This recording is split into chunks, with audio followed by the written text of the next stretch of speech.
Okay.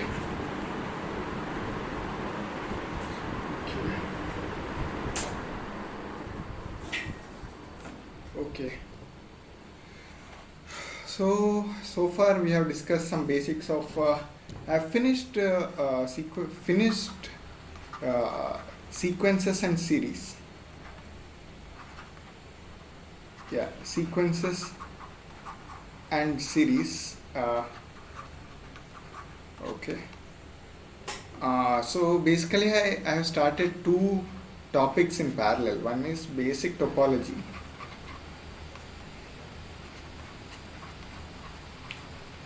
and second thing, basic idea on Sobolev spaces.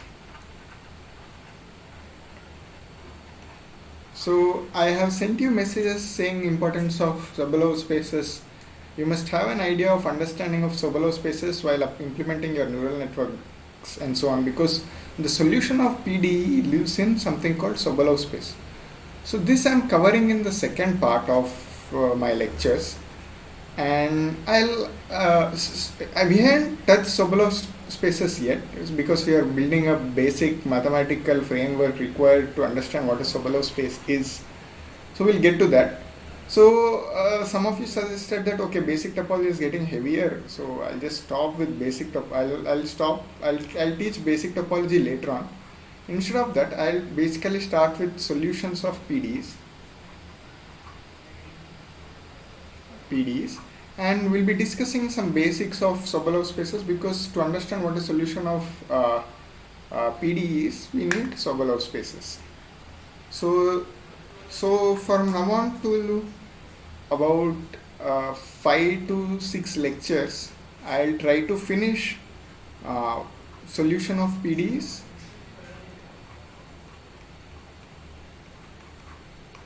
and then I'll try to finish basics of Sobolev spaces. Then let us go to, I think going to optimization is better. Then we'll go to optimization. Then try to build some optimization problems where we try to solve PDEs using optimization.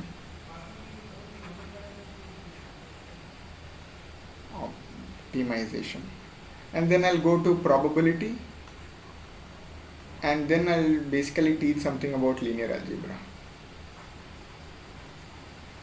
So that will be the scheme. So this part is important for all those who are working in neural network, applying neural network to solve partial differential equations, and this part is important for all those machine learning enthusiasts, because I have promised that I'll be helping out people who are working in PDs, and that's also my research domain. So I thought of covering PDs too, because once you understand solution of PDs, you can start applying your optimization problems or your neural network algorithms or machine learning algorithms, deep learning algorithms, reinforcement learning, and so on and so on. But first of all, to apply deep learning or machine learning algorithms, and those algorithms will basically generate some random solutions. To check if that's a valid solution or not, you need these things. So now we'll firstly try to understand this concept: abstract differential equations.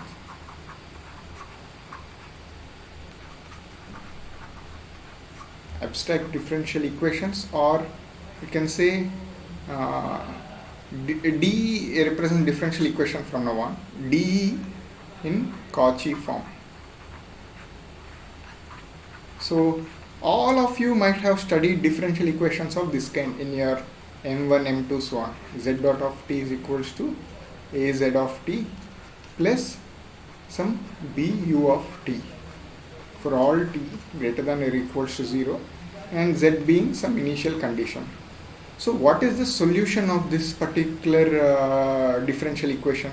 Say A is a scalar, Z is a scalar, V is a scalar, U is a scalar, Z is a scalar, and so you basically Z dot of t minus AZ of t equals BU of t implies d by dt of z of t into e power minus, I'm writing this as small at, is equals to b e power minus at into u of t, implies z of t minus e power minus, integrating on both sides, minus z0 is equals to integral 0 to t e power minus a sigma b u of sigma, right, implies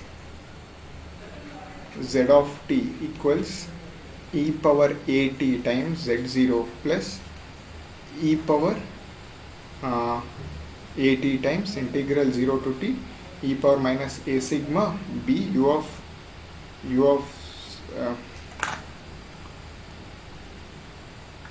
okay, so you might know these elementary integration and how to solve this. I'll just write the solution direct. I mean, I was at the last step, but I'll write the solution directly. So solution of this particular differential equation is given by z of t equals z0 times e power at plus integral 0 to t e power a of t minus sigma b u of sigma d sigma. So this is basically the solution of this particular differential equation, linear differential equation. So far we are happy and we are dealing with happy scalars. So here we took a to be a scalar, but what if a is a matrix in Rn cross n, or what if a is a differential operator? So to generalize, a is just a representation of things. So you can basically take a to be a matrix or a to be a differential operator. Then how do you generalize this notion of solution of a differential equation is the objective of this thing. So for that we need to study theory of C0 semigroups.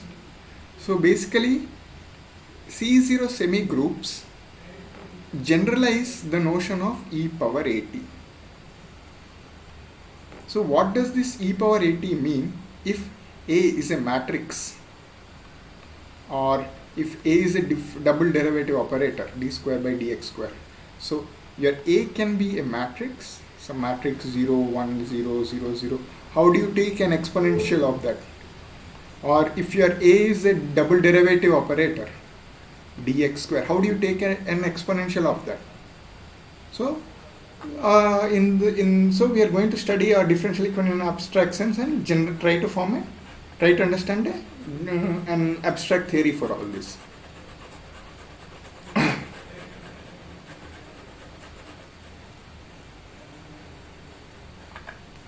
And just hold on, right?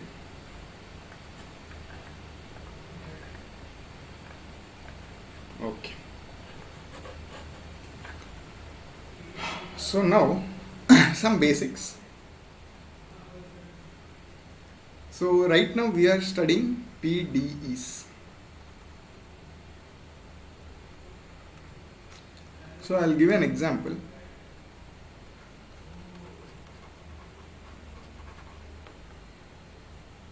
Dou z by dou t equals dou square z by dou x square plus u of x comma t and z of x comma 0 is equals to z0 of x, some initial condition, and the boundary conditions are dou z by dou x of 0 comma t equals dou z by dou x at some length l comma t is equals to 0. So basically this is a 1D heat equation. So now we try to write this in an abstract form. So what do you think? So basically after solving all this, your z of x comma t will belongs to this particular set. All such functions f such that integral of f square dx should be less than plus infinity. So let us choose this to be our solution space. So you don't want some random functions, right? You want some kind of decent functions to be the solution of your PD. Say you have this particular heat equation that you want to solve via neural networks, and it's generating something. You need it to be some continuous function or something like that. So for now in our analysis, we'll take all functions such that they are square integrable and the square integrable is finite. So this is also called L2 of 0, 1. So 2 represents all square integrable functions in the domain 0, 1. So this is the basics of that. So now we write the PD in the abstract form.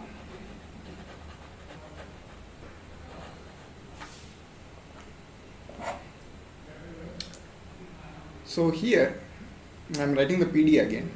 Dou z by dou t equals dou square z by dou x square plus u of x comma t z of x comma 0 is equals to z0 of x, right? So zx of 0 comma t equals zx of 1 comma t equals 0.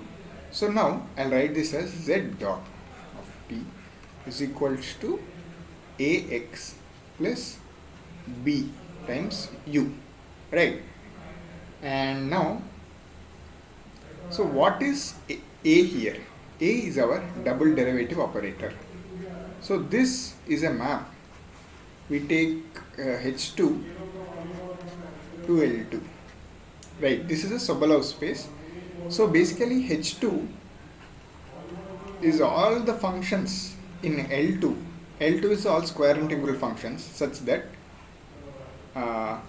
f and f prime and f double prime belong to L2. So so H2 consists of all such functions such that if you differentiate it twice, it's square integrable. If you differentiate it once, it's square integrable. If you just integrate it, it's also square integrable. So you take that.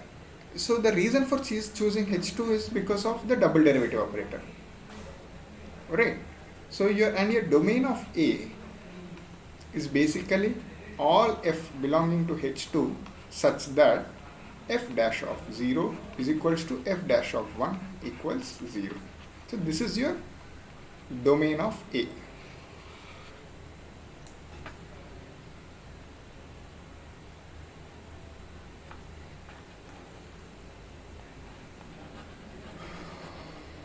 And B is the identity operator.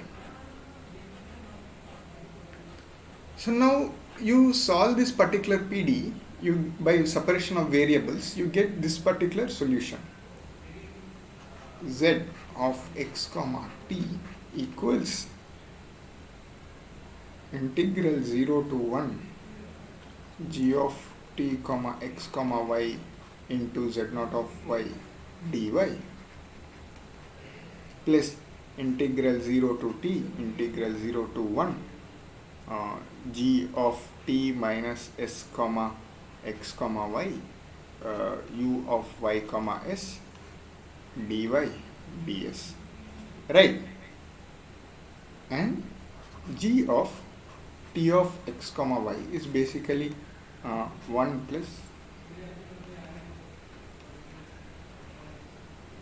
This is something that you compute by variable separable method. If you, just try it out.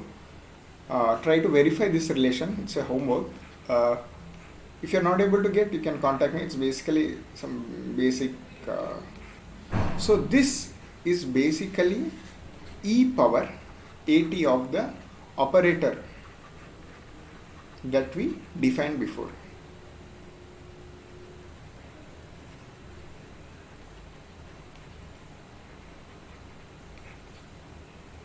So this basically generalizes the notion of an exponential function, which we call a C0 semigroup.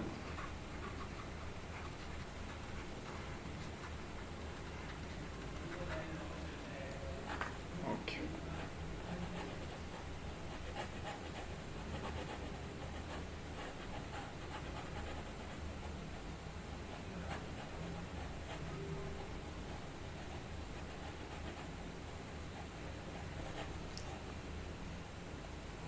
Okay.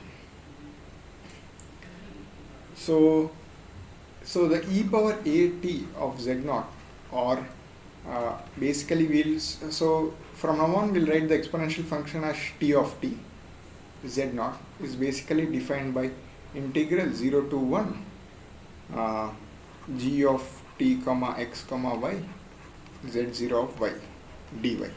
So basically, the solution for the abstract equation that we have written is in this form: t of t z naught plus integral 0 to t of t minus s times bu of s ds.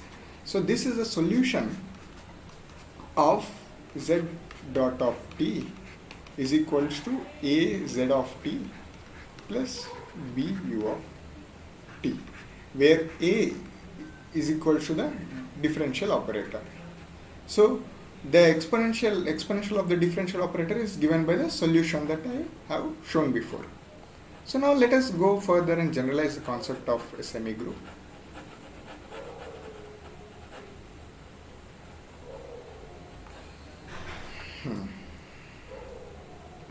So properties of a C0 semigroup and definition. Actually, we should define first and then tell its properties, but okay. This is not that much of a robust math course, but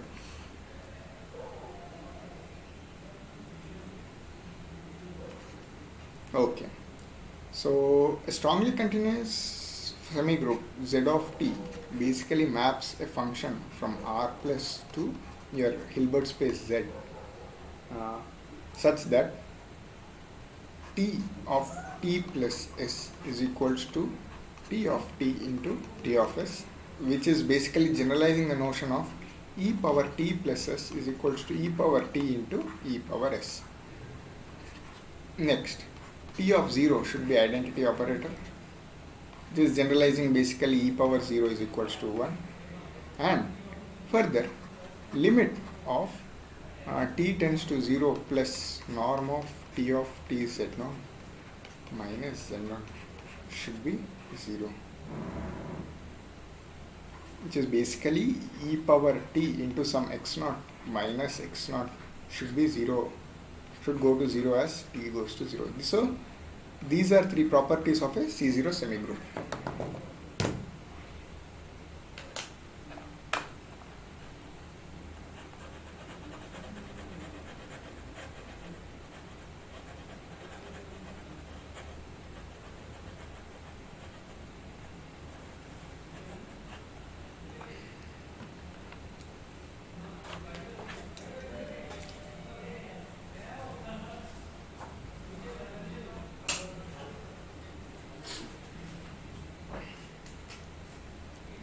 Okay, so some examples of a C0 semigroup.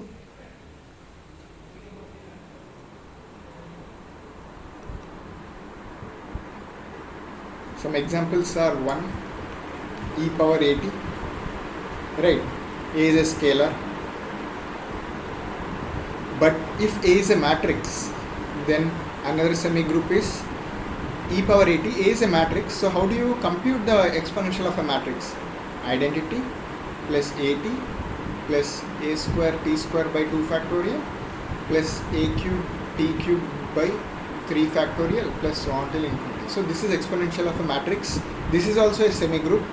Third, next we define a semigroup by this map. Tt of some function f is equals to sigma n is equals to 1 to infinity e power minus lambda n. I won't use lambda n, I'll just use n square pi square. N pi whole square of t into integral of 0 to 1 f of x sin n pi x into sin n pi x. So this is also semigroup. So basically, if you just recollect this, this is like your solution of 1D heat equation.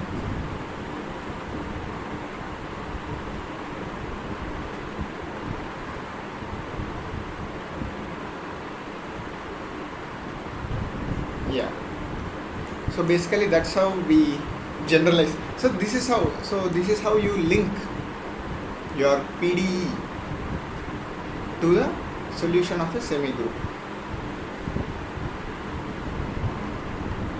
So we'll explore further about these semi-groups. So see, it's nothing much happening here except for we are generalizing the notion of e power at if A is a scalar or a matrix or a PD or a differential operator.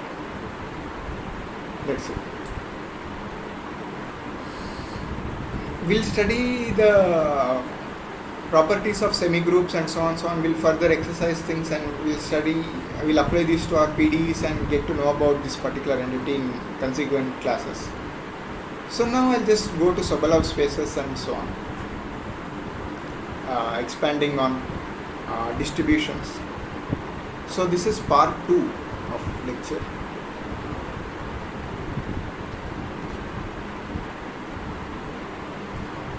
So we multiply by C infinity function. So let f belongs to L log of 1. So this is an integral function which is you integrate it once and it's finite.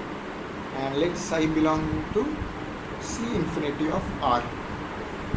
Obviously psi into f belongs to C infinity of R and also belongs to L log of 1 of R.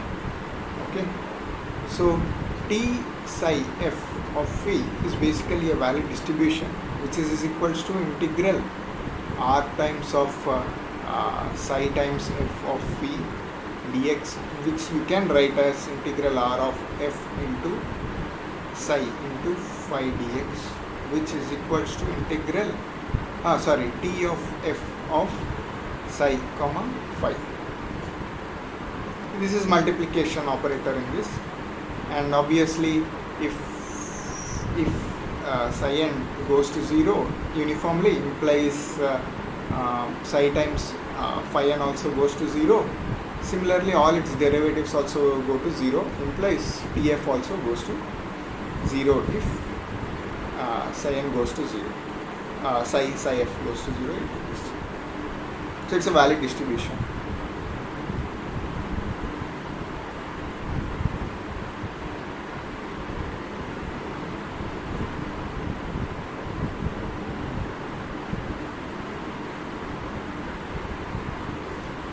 Okay, now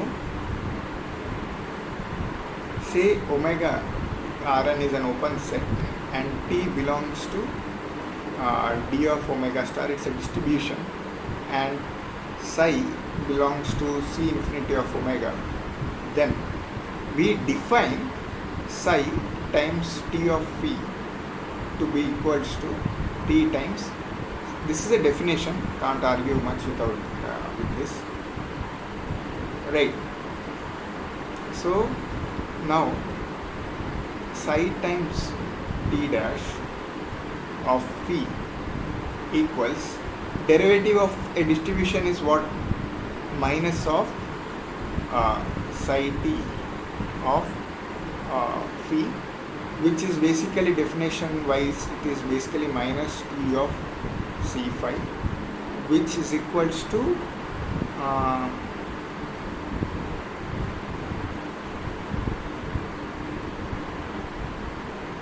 psi dash, right? Psi dash, I forgot psi dash, and which is equals to minus of T of psi phi whole dash minus psi dash phi,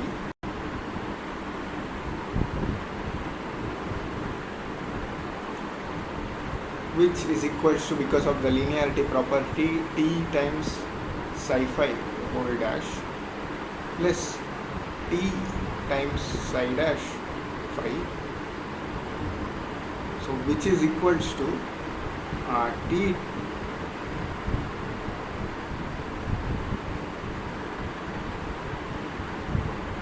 dash times psi phi plus psi dash T times phi, and this is a minus, sorry, there will be a minus sign here. implies psi t dash of phi equals psi t dash of phi plus phi dash t of psi. So the laws of derivatives are applicable. So we just write this as inductively doing this, we get the Leibniz formula.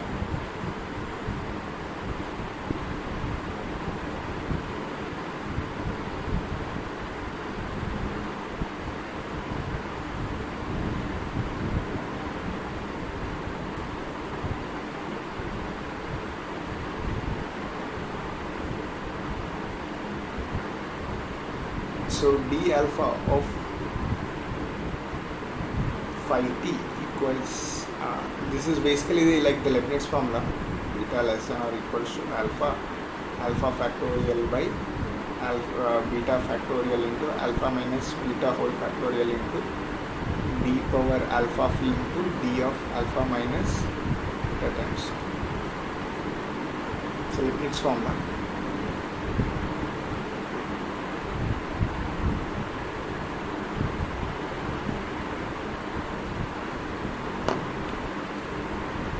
Okay, so now we just try to understand convergences of distributions. So we need to understand the concepts of convergence so that we approximate things, right? Distributions. So we say that Tn belongs to d of omega star converges to T belongs to d of omega if Tn of phi converges to T of phi for all phi belongs to d of omega.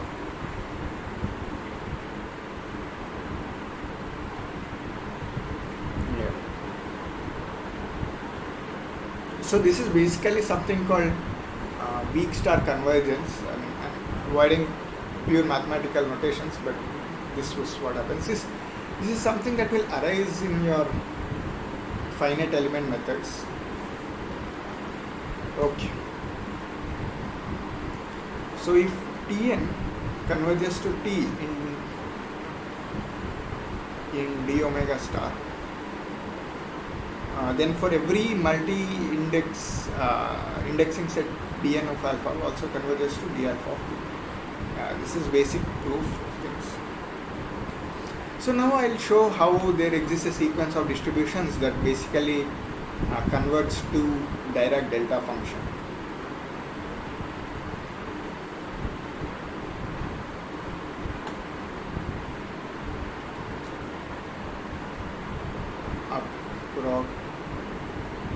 Approximation of Dirac delta functions.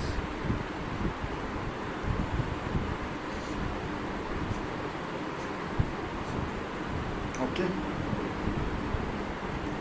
So if you have studied, you might have, you should have learned the definition. So we have modifiers. We have introduced modifiers in our previous class. So this is a function e power minus epsilon square by epsilon square minus mod x square. If mod x is less than epsilon, if 0, if mod x is greater than or equals to epsilon, right? And k is basically a factor such that the integral of rho epsilon of x equals 1 over all the domain.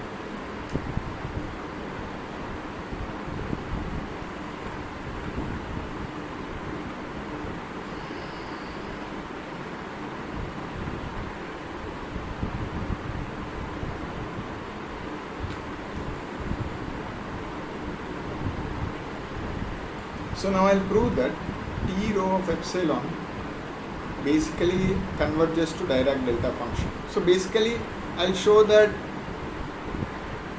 the modifiers which we have plotted, it's like this. They converge to the Dirac delta function, so on.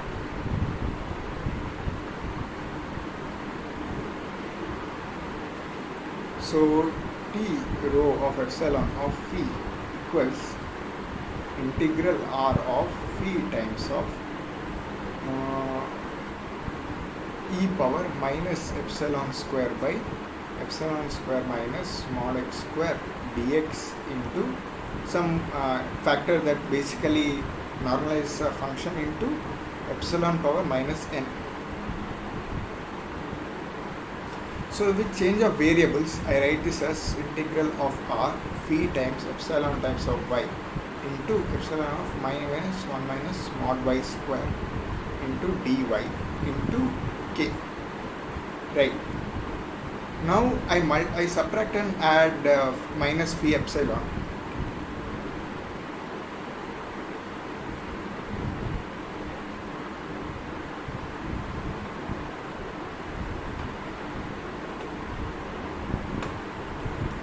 Subtract and add minus and epsilon, you get this phi of 0 plus k times integral of r into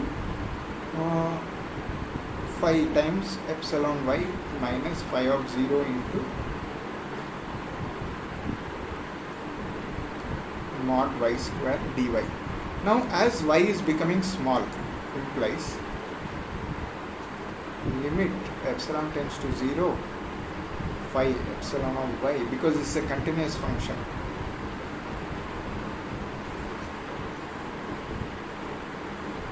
This goes to 0, implies this particular entity goes to 0.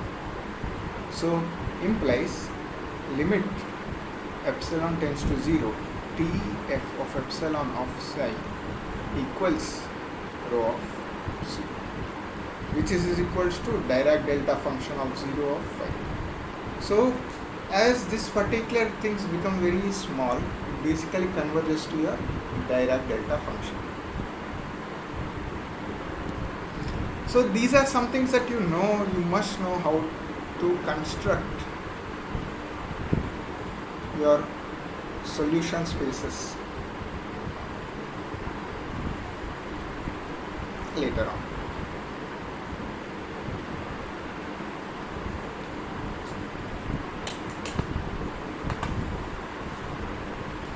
Okay, then with that I think we can end the class.